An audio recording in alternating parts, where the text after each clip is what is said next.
online at 560theanswer.com. This hourly segment is brought to you by Forever Remodeling. Stress-free and high-quality remodeling. View their stunning transformations online at the number 4everremodeling.com.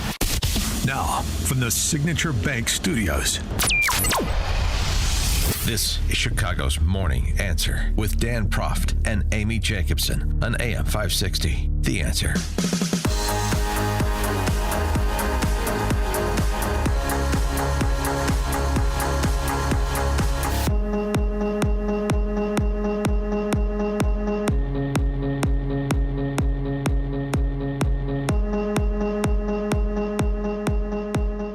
Top of the morning, Dan and Amy. Of course, we covered this tragedy, so many that we've had to cover in Chicago. 3 years ago now, June of 2022, when our friend and Fox News political analyst Gianno Caldwell's younger brother, Christian, was murdered in Chicago. 18 years old at the time, one of two people killed in an attack on the South Side. He was innocent bystander. Not a gangbanger. And there still is no justice in this case because there is no one in custody for Gianno Caldwell's brother Christian's murder. Gianno has written a book about it. We remember talking to him at the time or shortly thereafter where he was going to press on to advocate for policies that improve public safety in urban centers like Chicago. And he has now launched the Caldwell Institute for Public Safety, in addition to writing the book, The Day My Brother Was Murdered, My Journey Through America's Violent Crime Crisis, which is out June 24th. Of course, you can pre-order it now. Gianno Caldwell, Fox News political analyst and author of The Day My Brother Was Murdered, My Journey Through America's Violent Crime Crisis. Gianno, thanks for joining us. Appreciate it. Thank you for having me. It's been too long since we last spoke. Yeah. So, go through what the last 3 years have been like, not just in terms of putting together your thoughts for this book, but in terms of, more importantly, working with law enforcement to both try to find the person responsible for your brother's death, as well as working more generally on improving public safety in places like Chicago. Well, thank you, Dan. And I'll tell you, June 24th, 2022, my life changed forever when my innocent teenage baby brother was murdered right on 114 South Vincent Street. I've worked with the FBI, the members of Congress to get the FBI involved, although they don't investigate murders, but they have resources that they can utilize with the Chicago police. Started the Caldwell Institute for Public Safety last year. We're coming up on our 1 year mark, on the 3 year mark of my brother's murder. And there we advocate against George Soros-funded prosecutors, brought on people like Pam Bondi, our Attorney General of the United States, Dr. Drew Pinsky, Congressman Burgess Owens, who all joined our advisory board when we got luncheon started, got involved in the LA District Attorney's race, and supported Nathan Hochman, who won, did radio ads for him.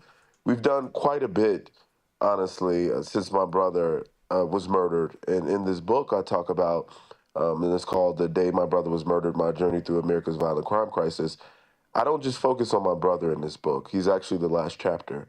I focus on 9 families in total, including my own, who all had family members murdered on that day across the country. Wow. I talk about people like James, who was a veteran in Philadelphia, who was beat to death by teenagers, some even younger than teenagers, with a traffic cone. I talk about people like Catherine, who's out of Texas, who was a mother, grandmother, 65 years old, who was leaving her chemical engineering job on June 24th when there was a shootout on a freeway in Texas after a drug deal went bad. This was an older white lady. I cover every race in this book, black, white, Hispanic, young, and old. And for that reason, and it was very intentional for me to do that, is because I want people to see this for what this is. This isn't a black issue. It's not a Hispanic issue. It's an American issue that can impact any and every one of us. We have to turn around our country. And as we see cars burning in Los Angeles, same thing can happen in Chicago. Same thing can happen in any other liberal city where they don't allow law and order to flourish, where they allow criminals to run wild, where we see these elected officials, including Brandon Johnson, who seemingly fights harder for the criminals than his own citizens in the city of Chicago. What we see is utterly disgusting.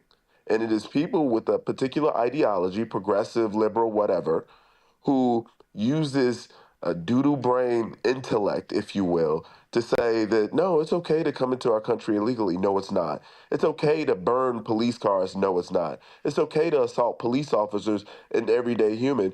No, it's not. It absolutely is not. And these things must. Oh. Did we lose Gianno? Gianno? Hello? Okay, let's see if we can reconnect with Gianno Caldwell. We'll be right back after this. It's like a hot, steaming cup of information to start your day. It's Chicago's Morning Answer on AM 560. The Answer. This is Ed Morrissey of HotAir.com for Town Hall. 1 month ago, House Democrats started a melee at an Immigration and Customs Enforcement facility in Newark. That signaled radicals across the country to escalate, and Los Angeles agitators clearly got the message when ICE began enforcing the law in California. Gavin Newsom and Mayor Karen Bass refused to intervene to protect federal law enforcement officers when they came under attack. Bass declared, "We will not stand for this," when those enforcement operations began. After 2 days of violence directed at ICE officials, Donald Trump ordered the National Guard to LA as protection for federal officers.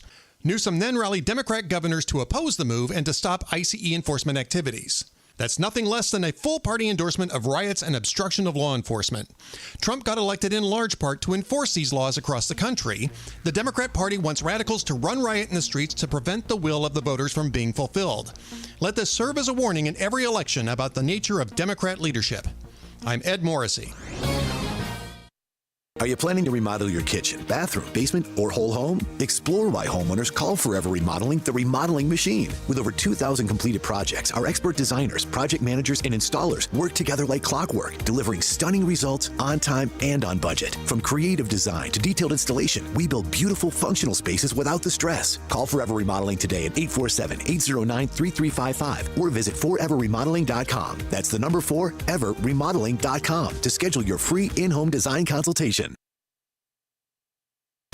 Hear sound teaching from God's Word from Dr. David Jeremiah on Turning Point. Each weekday morning at 9:30 on our sister station, AM 1160. Hope for your life.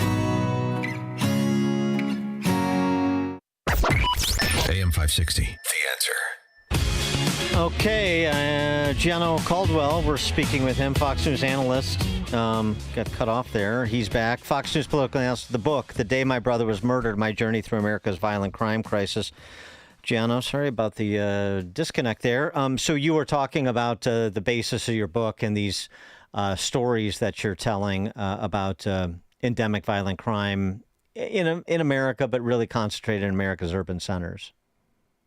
Yes. The story I mentioned about Catherine, that wasn't actually an urban center. That was very much a rural area. But I'll tell you, these events are happening all over the country. And yes, liberals who run these urban centers, people like Karen Bass, who allow lawlessness in Los Angeles, Mayor Brandon Johnson, who does the same. And certainly when you look at places like New York, where you have people like Alvin Bragg, who allows criminals, whether they be migrants or just everyday citizens, to attack and release them back onto the streets to do it again and again and again, are people who should not be in office. They should not hold these positions of power because they are endangering the lives of every one of their citizens. Now, you mentioned that you interviewed 9 different families who across the country who their loved ones were murdered that day. Have any of those murders been solved? And if so, were any of them repeat offenders? Well, yes. So Catherine is an example. Her murder has been solved. The police moved with great haste. They located the people who did it. It was a drug deal that went wrong. Mm-hmm. Apparently, the person who was looking to buy the drugs was looking to rip off the guy who was selling the drugs, and vice versa. So that has been solved. It's about 6 of the cases in the book have been solved, but many of them are still looking for answers, including my family. And yes, there has been some repeat offenders that we cover in this book. We also cover Chicago stories like baby Cecilia, a 6-month-old who was murdered on the same day as my brother. I know a lot of us remember that story.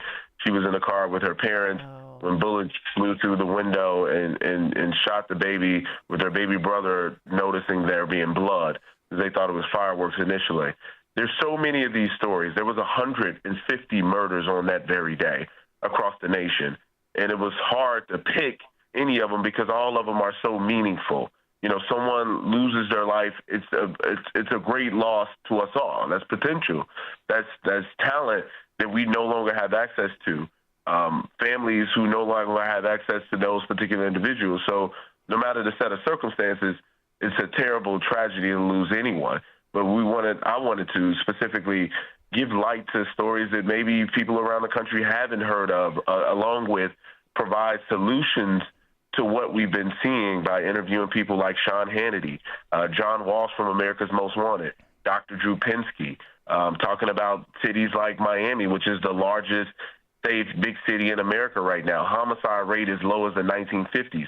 There's a lot of things out there that we can do as a community, but we also need lawmakers. We need politicians who are dedicated and committed to what should be the first and most paramount level of, I believe, what they should be doing is the safety and security of their people. So what are some of the best practices you hit upon? So there's a lot of training that goes on in some of these cities. I use Miami as another example. They have implemented a crime lab where they use the most sophisticated techniques law enforcement have access to. Their training is paramount, but they also have laws in place that zero tolerance.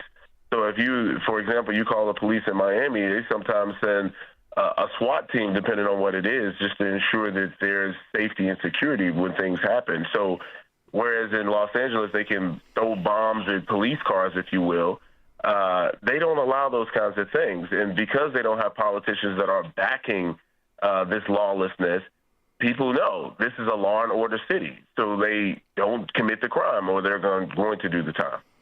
In Chicago so far this year, of the 163 individuals who've been identified as victims of murder, 121 are black, 32 are Hispanic, 10 are white. So 73% of the murder victims so far this year in Chicago that have been identified are black. What does that tell us? I mean, there's clearly a black-on-black crime issue. I don't think there's any doubt in that. As you mentioned, the victim and perpetrator are more often black, and the clearance rate on those cases are very, very low compared to all the other racial groups, if you will. And that's in part because of the code of silence that exists in these communities. And that's one thing that I've been very much against, this code of silence. When I grew up in the city of Chicago, it would be, no snitch policy. And if there was a victim of crime who was innocent, the gangs would either turn them into the police or they would handle it themselves. Now you can be anyone and be shot by sleeping in your bed. You can be a grandmother, a grandfather, or a 6-month-old named baby Cecilia. It doesn't matter. It's lawlessness everywhere. No, I know. It has to come to an end. Yeah, it's been 3 years. What do you miss most about your brother? His sense of humor.